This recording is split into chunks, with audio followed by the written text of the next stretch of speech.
بسم الله الرحمن الرحيم الحمد لله رب العالمين وصلى الله وسلم على نبينا الكريم وعلى آله وأصحابه ومن تبعهم بإحسان إلى يوم الدين أما بعد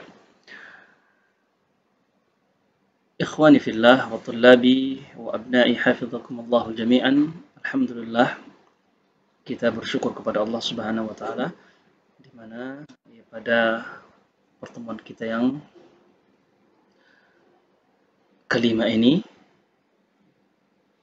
atau keempat, Allah Subhanahu wa taala masih memberikan taufiknya kepada kita semua ya sehingga kita mampu bertemu lagi, bermuajahah lagi di pelajaran An-Nahwi. Dan kita akan masuk ke pembahasan berikutnya. Ini berkaitan dengan anwa' khabar al-mubtada. Macam-macam khabar mubtada. Ini secara khusus, namun pada hakikatnya ini juga mencakup masalah khabar kana dan khabar inna. Karena tentunya kenapa kita mengatakan sama? Karena khabar kana dan khabar inna itu berasal dari khabar al-mubtada. Sehingga apa yang kita ambil sekarang ini bisa antum jalankan juga, ya bisa antum gunakan juga di pembahasan nanti, ya secara langsung berkaitan dengan anwa khabar kana dan anwa khabar inna. Baik, kita langsung ya silakan antum buka PDF antum. Kita lihat bersama-sama. Ya semoga antum di sana di rumah ya berada dalam keadaan sehat dan selalu dalam pemeliharaan Allah Subhanahu wa taala. Amin ya rabbal alamin. Baik, ana aqra lakum, ana bacakan anwa'u khabar al-mubtada. Ya macam-macam khabar mubtada. Al-qaidatul ula al-mubtada'u ismun marfu'un yaqa'u fi awal al-jumlah al-ismiyah ghaliban wa hukmuhu ar-rafa'. Mubtada sebagaimana yang kita sudah ketahui bahwasanya dia isim, ya yang hukumnya marfu, yang terletak di awal jumlah. Wa hukmuhu ar-rafa', dan hukumnya adalah rafa'. Isim yang berada di awal sebuah kalimat yang dihukumi rafa'. Maka kita akan menemukan harokatnya ya dhammah, alif atau ya atau waw afwan. Yang kedua, al-qaidah ats-tsaniyatu al-khabaru huwa ma yukmilu ma'na al-jumlah al-ismiyah. Al-khabaru huwa ma yukmilu ma'na al-jumlah al-ismiyah wa hukmuhu ar-rafa'. Yang kedua, khabar. Dia adalah ma yukmilu ma'na al-jumlah al-ismiyah. Dia adalah apapun yang menyempurnakan makna jumlah ya bersama mubtada.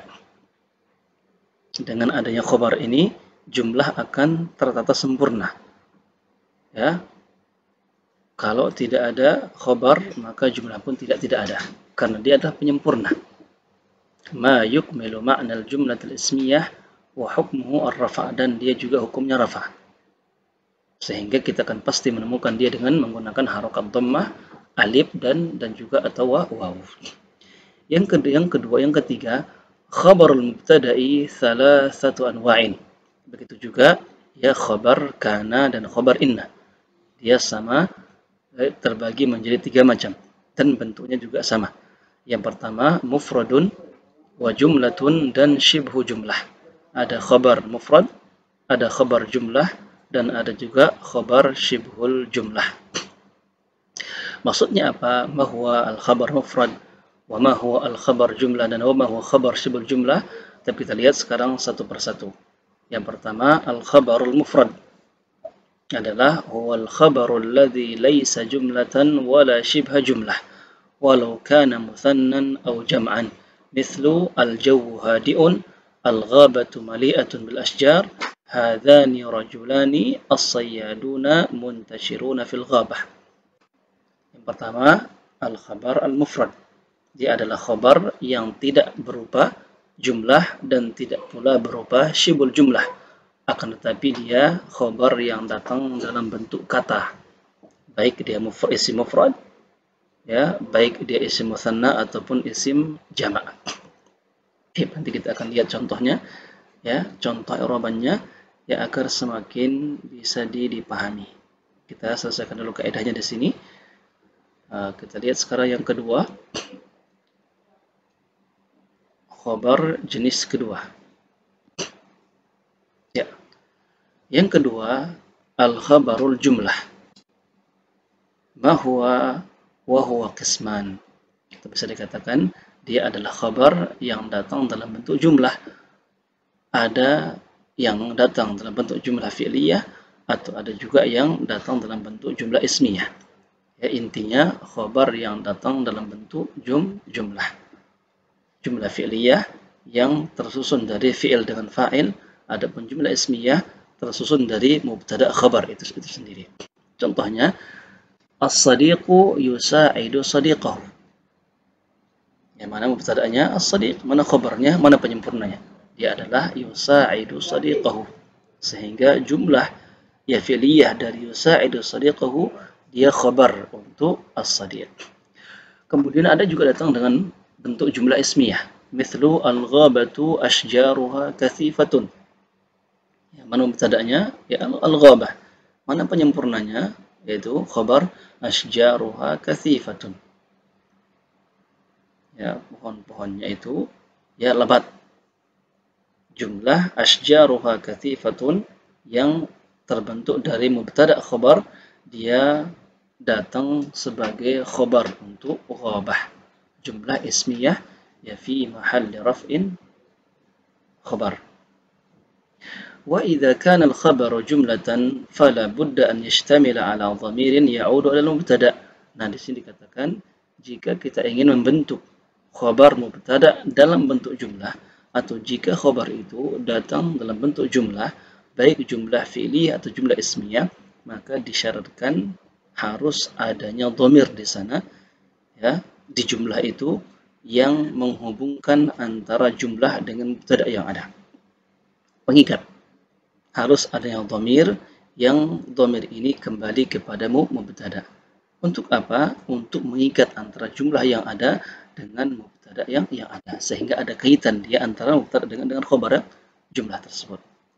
Wa yusamma hadha ad-dhamir adh-dhabit, dan dinamakan dhamir penghubung itu, pengikat itu adalah dhamir ya ar-rabit, ya dhamir pengikat antara jumlah yang ada, jumlah fi'ilah atau jumlah ismiyah dengan mubtada yang ada. Ikhwani at-tullabi hafizakumullahu jami'an. Tapi yang ketiga sekarang al-khabaru shibhul jumlah. Yang ketiga adalah khabar shibhul jumlah. Ma huwa wa huwa qisman. Dia juga datang dalam dua bentuk. Yang pertama, ya, shibhul jumlah itu dari al-jaru wal majrur. Huruf jar dan isim yang dijarkan. Mithlu al-halaku fil khawfi. Al-halaku di sini mubtada, isim yang mengawali sebuah jumlah. Mana khabarnya? Fil khawfi, jar majrur ini. Sehingga kita katakan ya al-jar wal majrur fi mahalli raf'in ya khabar mubtada. Atau shibhul jumlah dari fil khawfi adalah khabar mubtada untuk al-halak. Atau datang dalam bentuk al-zarf. Jadi shibhul jumlah ini ada dua bentuknya. Yang pertama dengan jar majrur, yang kedua dengan zarf. Ya, zarf ini kata keterangan, tempat atau waktu. Mislu al-hilatu fawqal quwwah. Al-hilatu di sini mubtada, mana khabarnya? Fawqal quwwah. Ya, shibhul jumlah dari zarf dan madhruf fi mahalli raf'in khabar mubtada. Ikhwani wa tullabi hafizakumullahu jami'an. Taib, ini dia kaidah kita. Semoga antum bisa pahami dengan kita baca secara seksama tadi.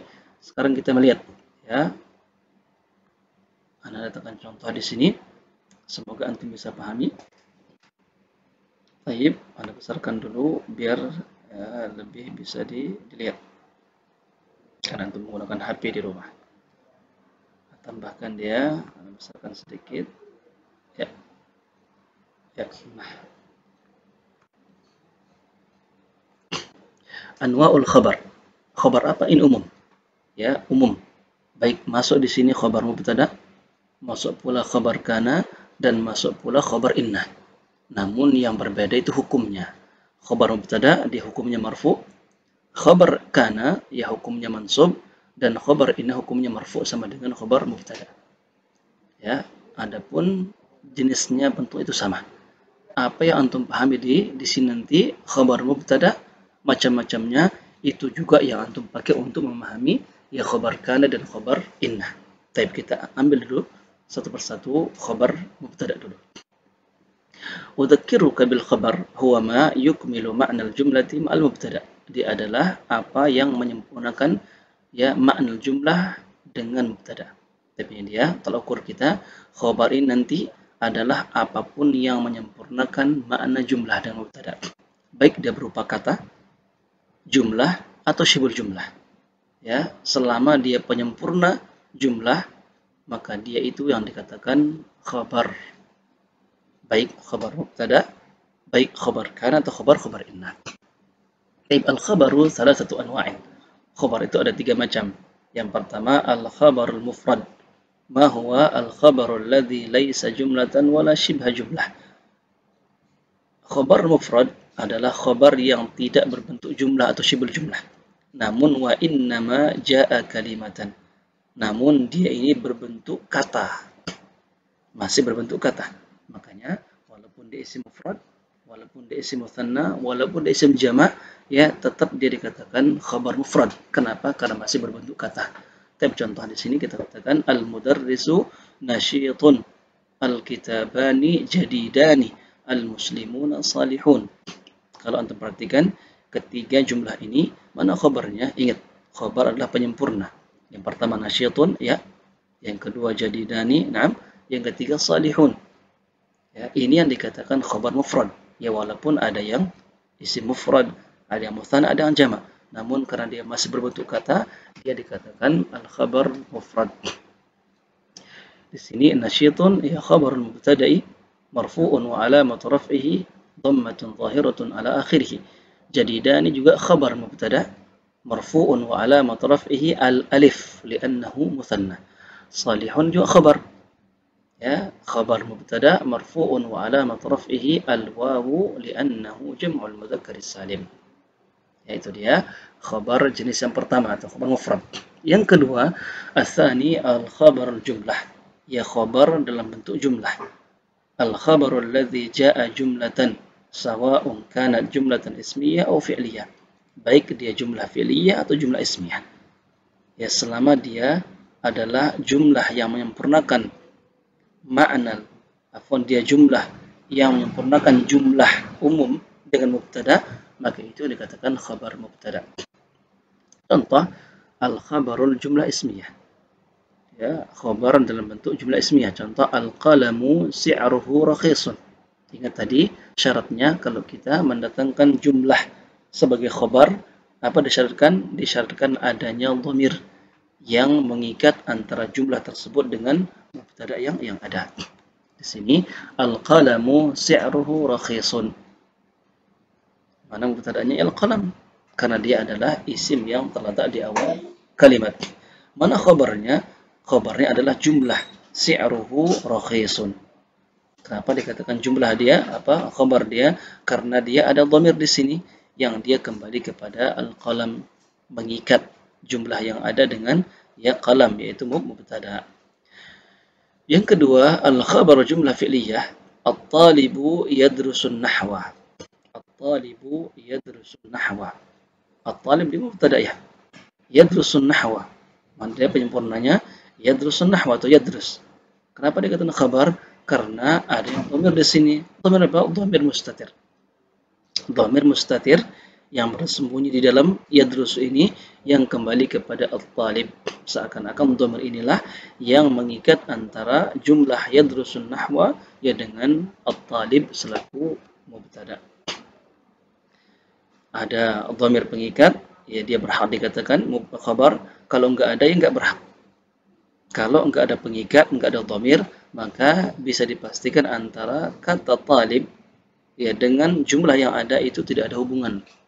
Karena enggak ada pengikat, sehingga ya tidak bisa dikatakan khabar mubtada. Namun kalau ada pengikat, itu dhamir di sini yang kembali ke mubtada, maka berhaklah dia dikatakan khabar mubtada. Yang ketiga, ats-tsalits al-khabaru syibhul jumlah. Ya, khabar dalam bentuk syibhul jumlah. Al-khabaru alladzi jaa'a min al-jar wal majrur aw al-dzarf, yaitu khabar yang datang dalam bentuk jar majrur atau dzarf. Contohnya mislu al-jamalu fis sahra'i. Al-jamalu fis sahra'i. Mana dia khabarnya? Ya fil fis sahra. Ats-tsaub fawqa al-maktab. Mana dia khabarnya? Fawqa al-maktab. Karena kalau enggak ada ya fawqa al-maktab enggak ada jumlah. Enggak ada fil sahra, enggak ada jumlah. Dengan keberadaan dia ini jumlah menjadi sempurna.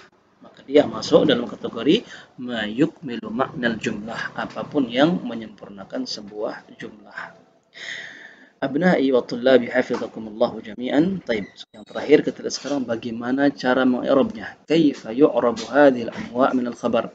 Bagaimana cara mengi'rab ya semua jenis khabar ini ketika kita temukan dalam jumlah. Taib. Kasih satu contoh, nanti antum bisa kiaskan ini dengan yang lainnya. Ya, adapun yang mufrad kan sudah jelas. Kita sudah biasa. Sekarang kita lihat yang dua, khabar jumlah dan khabar syibhul jumlah. Bagaimana caranya? Taib. Nah, contohkan di sini al-qalamu si'ruhu rakhisun. Al-qalam mubtada'un marfu'un wa alamatu raf'ihi dhammatun zahiratun ala akhirih. Langsung saja. Ya, si'ruhu rakhisun. Jumlah apa ini? Ismiyah ya. Si'ruhu rakhisun jumlatun ismiyatun fi mahalli raf'in khabarul mubtada'. Kenapa dikatakan fi mahalli raf'in? Karena dia jumlah yang duduk di posisi khabar. Yang khabar adalah ya termasuk ya sesuatu yang rafa', yang marfu', sehingga dikatakan jumlatun ismiyatun fi mahalli raf'in khabarul mubtada'i. Nanti oleh syibhul jumlah, misalnya di sini al-jamalu fi sahra, kita katakan al-jamalu mubtada'un marfu'un wa alamatu raf'ihi dhammatun zahiratun ala akhirih. Langsung fi sahra'i dia syibhul jumlati fi mahalli raf'in khabar. Sama juga ats-tsaub mubtada fawqa al-maktabi dia syibhul jumlati fi mahalli raf'in khabarul mubtada'i. Semoga apa yang kita sampaikan di sini ya bisa antum pahami, dan sebagai murojaah kita di sini di PDF ada banyak contoh. Ya, silakan antum coba ya, tentukan mana mubtada mana khabar dan tentukan bagaimana cara mengi'rabnya. Ya, semoga diberikan kemudahan oleh Allah Subhanahu wa taala. Wassallallahu wasallam ala nabiyina al-karim. Wassalamualaikum warahmatullahi wabarakatuh.